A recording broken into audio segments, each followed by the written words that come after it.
সম্মানিত ভিউয়ার্স, আসসালামু আলাইকুম। আজ আপনাদের দেখাবো একটি কমোডের কমন যে সমস্যাটা হয়ে থাকে সেটা হচ্ছে একটি বল ককে পানি ওঠে না। অর্থাৎ কী কারণে পানি ওঠে না এবং এই সমস্যার সমাধান কি, আজ আমরা পুরো ভিডিওতে আপনাদের সেটা দেখিয়ে মেরামত করার চেষ্টা করব। তো আসলেই এটা কি আদৌ মেরামত করা যায় কি নতুন একটা লাগাতে হয়, তো আমরা আজকে আপনাদেরকে সেটা দেখাবো। তো প্রথমে দেখতে পাচ্ছেন ভিউয়ার্স, আমরা লিক পাইপটা খুলে দিয়ে অ্যাঙ্গেল স্টপ কলটা ছেড়ে দিয়ে দেখলাম পানির ফোর্সটা কেমন। তো এখানে মোটামুটি পানির ফোর্সটা অনেক ভালো আছে। তো পানির ফোর্স অনেক ভালো থাকার পরেও বল কক দিয়ে ফ্লাশ ট্যাঙ্কিতে পানি প্রবেশ করছে না। তো আসলে মূলত কী কারণে ফ্লাশ ট্যাঙ্কিতে পানি প্রবেশ করছে না, আজ আমরা সেটাই দেখব।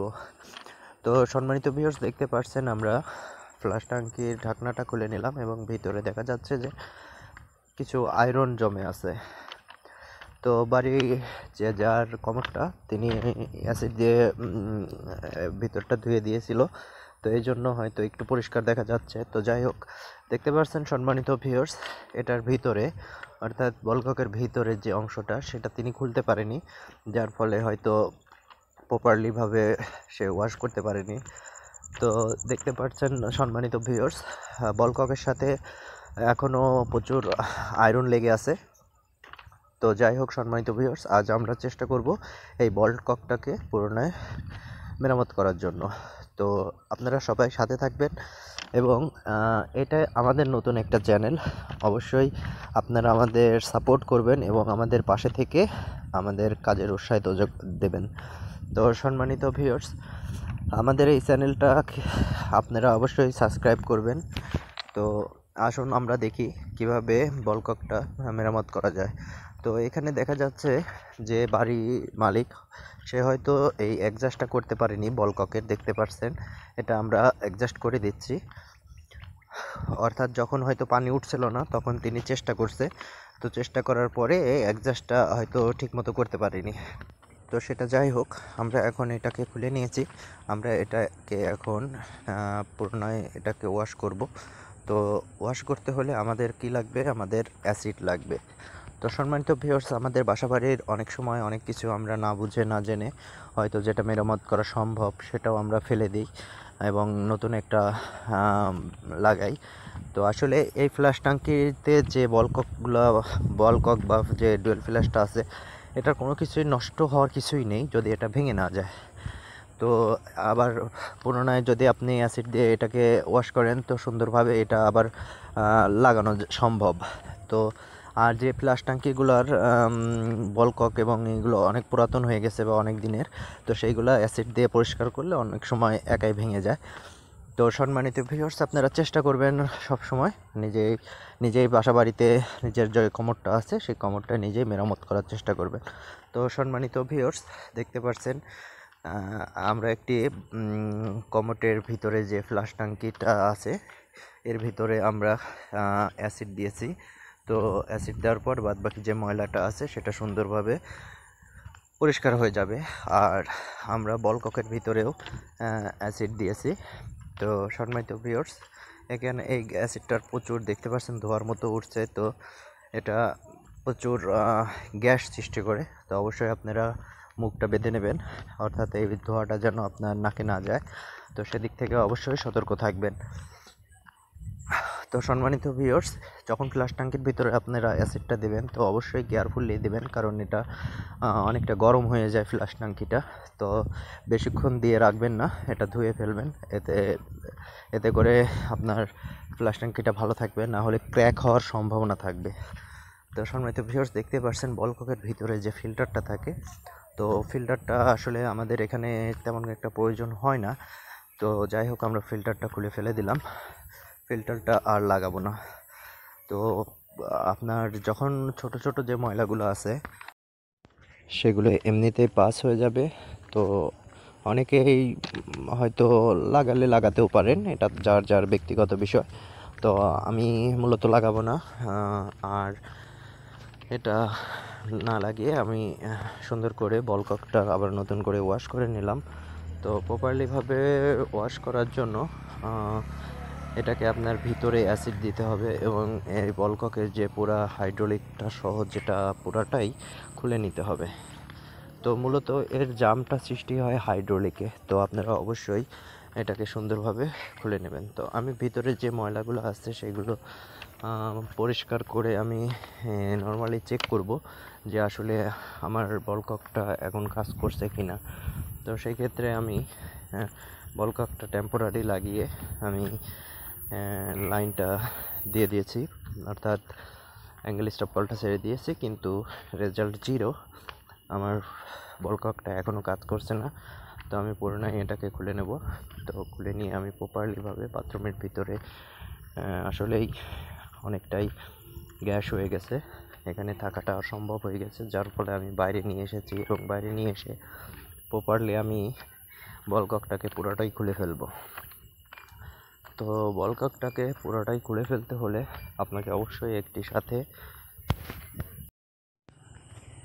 একটি প্লাস রাখতে হবে অথবা একটি মাঙ্ক প্লেয়ার।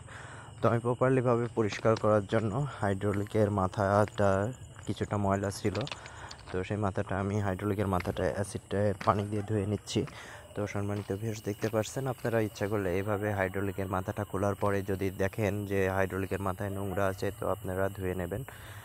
তো সম্মানিত ভিউয়ার্স, আমরা হাইড্রোলিকের মাথাটা ধুয়ে নিচ্ছি অ্যাসিডের পানি দিয়ে। তো আমি কিছুক্ষণ এখানে রেখে দেব যাতে করে ময়লাটা খুব প্রপারলিভাবে পরিষ্কার হয়ে যায়। তো আমি এটা দেখতে পাচ্ছেন ভিউয়ার্স, এখন অনেকটাই পরিষ্কার হয়ে গেছে শুধু মাথাটা।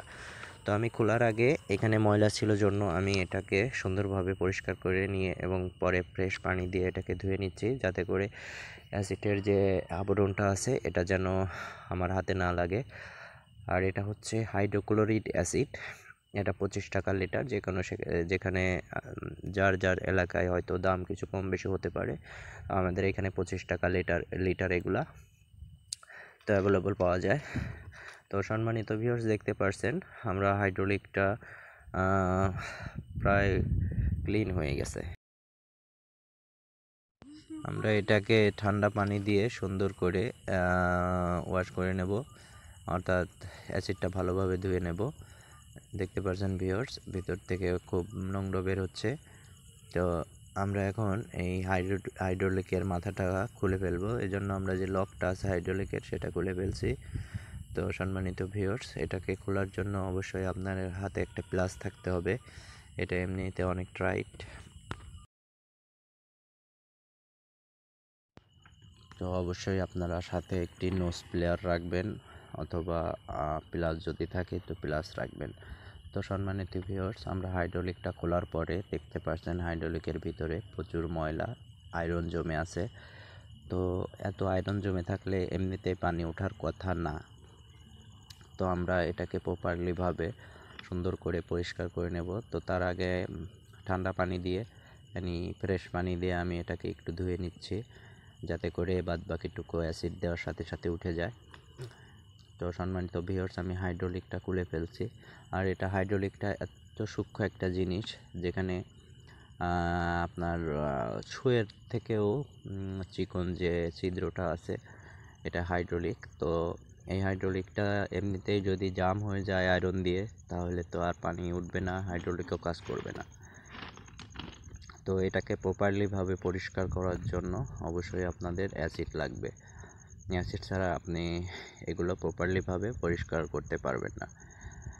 তো সম্মানিত ভিউয়ার্স, এটা ভিক্সল দিয়ে এই জন্যই হবে না, কারণ ভিক্সলের পাওয়ারটা অ্যাসিডের পাওয়ারটা এক না, এটা অনেকটাই কম থাকে পাওয়ার, যার জন্য হয় না। তো সম্মানিত ভিউয়ার্স, দেখতে পাচ্ছেন যে হাইড্রোলিকের যে ওয়াশারটা আছে, এই ওয়াশারটা আমি আগে একটু পানি দিয়ে ধুয়ে নিচ্ছি এবং পরে এটাকে আমি অ্যাসিড দিয়ে সুন্দর করে পরিষ্কার করে নেব।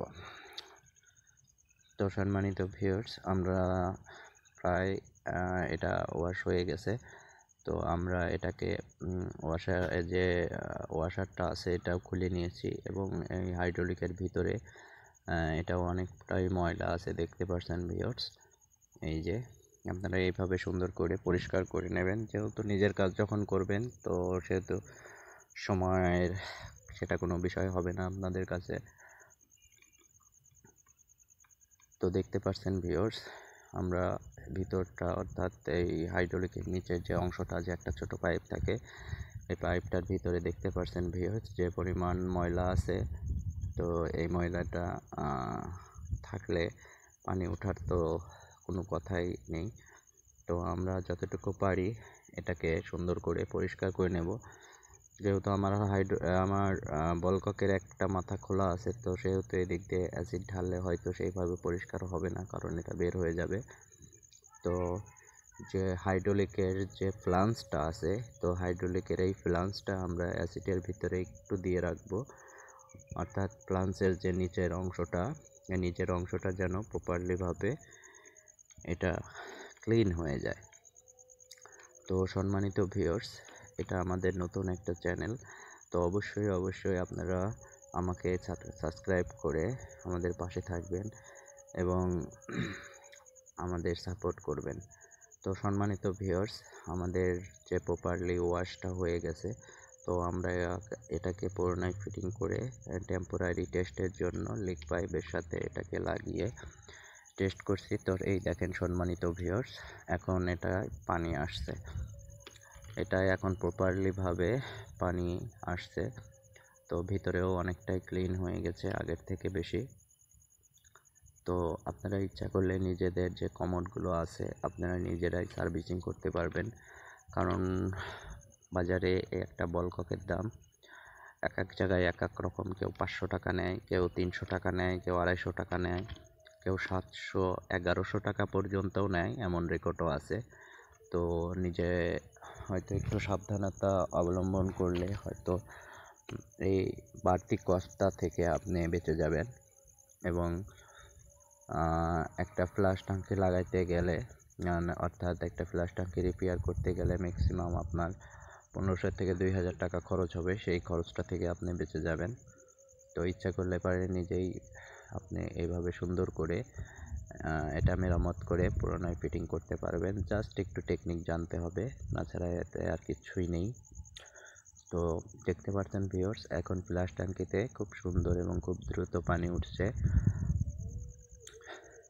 এই দেখেন ভিউয়ার্স, খুব সুন্দরভাবে পানি উঠছে, এখন আর কোনো সমস্যা নেই। অর্থাৎ আমাদের যে হাইড্রোলিকের যে সমস্যাটা ছিল সেটা সমাধান হয়ে গেছে। তো সম্মানিত ভিউয়ার্স, স্যানিটারি এবং সাবমার্সিবল বিষয়ের যে কোনো সমস্যার সমাধান পেতে অবশ্যই মার্জিত কমেন্টের মাধ্যমে আমাদের জানাবেন। ইনশাআল্লাহ আমরা সেটাকে সমাধান করার চেষ্টা করব।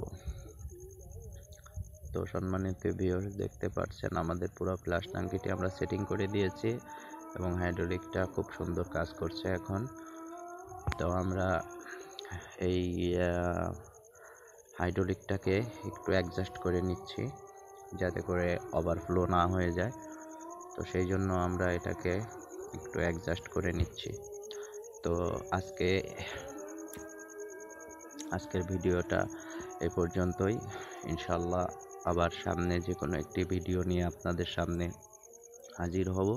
তো সেই পর্যন্ত সবাই ভালো থাকবেন, আশা করি সবাই ভালো থাকবেন। আল্লাহ হাফেজ।